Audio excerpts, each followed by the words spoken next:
All right, in this project, we are going to learn about masks, not these. I know you hate these. No, I'm talking about decorative masks that could look like people or animals. But before we start, I do want to teach you a little bit of history about masks.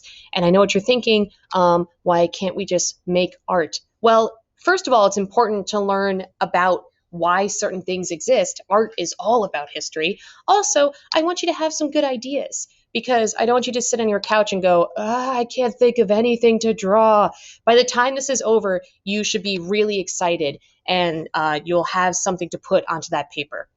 So let's start from the very beginning. Masks are old, like really old. Petroglyphs, which are cave drawings, showed people wearing masks. So as early as cavemen, people were making them. However, masks weren't always just something decorative or fun to put on. When they were first made, they're very important and ceremonial. For example, the Inca in Peru created masks that represent good and evil. The Haudenosaunee in our area created masks that either helped the crops grow or healed the sick. In Africa, there are so many different types of masks. I can do an entire year on just all the variety based on what materials they had or what tribe they're from or what the masks were for. Um, but basically, these weren't just decorations. They represented your ranking, if you were in charge or if you weren't. They also would represent animals. But when these people would put on these masks, they were trying to get in touch with that animal's spirit and have the animal speak through them. So it wasn't just a decoration. Now, moving on from Africa, if we get to ancient Greece, then we start getting into theatrical masks or decorative masks. These were used in plays and performances. That's why their mouths look so strange, because the actor has to be able to talk, and a lot of these masks were made from very thick material. So they had to leave a mouth opening so you can hear them speak. That's also where we get these masks from. So anyone here who's ever played in a drama or theater, you'll recognize tragedy and comedy. They represent the two biggest things that can happen in a play, the very sad and the very happy. Other cultures also use masks in plays and operas. For instance, the Chinese opera masks were very, very colorful and decorative, same as kabuki masks found in Japan. What's similar to that, both of them, is that the color and design was supposed to show you how the character behaves and if it's a good person or a bad person. So their expression and the colors and the pattern let you know what kind of character you're about to see.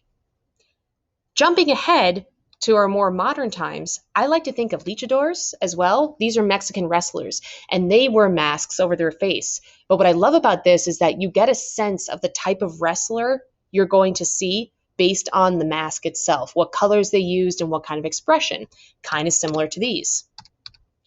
Now, one of my favorite types of masks are Venetian. They're found in Venice. And a little flex here, I have been to Venice. It's basically a city that's floating on the water. There, instead of roads, they have canals, and you have to take gondolas or small boats from place to place. Now, this is a very, very old city, and it was kind of a place for people to party and celebrate, but everyone is equal because everyone in Venice would wear a mask. And what this did is it didn't matter if you were poor or rich, you were just there.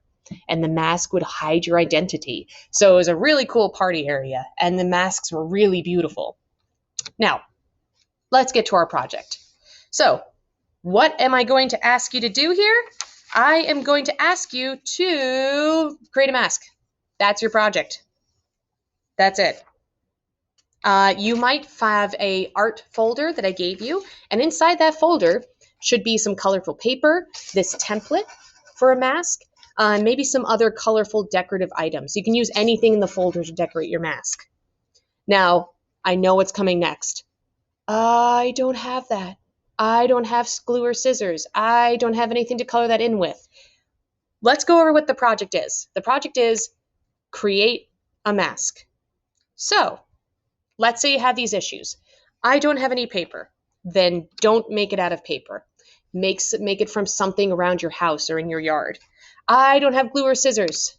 Maybe you can rip the paper instead of cutting it. And gluing, don't worry about it. You just have to be able to take a photo so you don't necessarily have to glue pieces together. And if you don't have anything to color it with, then don't. Plenty of masks look really good just in black and white. So do some problem solving. There is no excuse to not do this project because I'm sure you can all think of something. And let's say you need some more ideas. I've also included a PowerPoint called Inspire Me that has all different types of masks to get your creative brain going. Also, if you need any other help, come to my Google Meet and I'll show you some of the masks we made here. But I can't wait to see what you come up with. Good luck!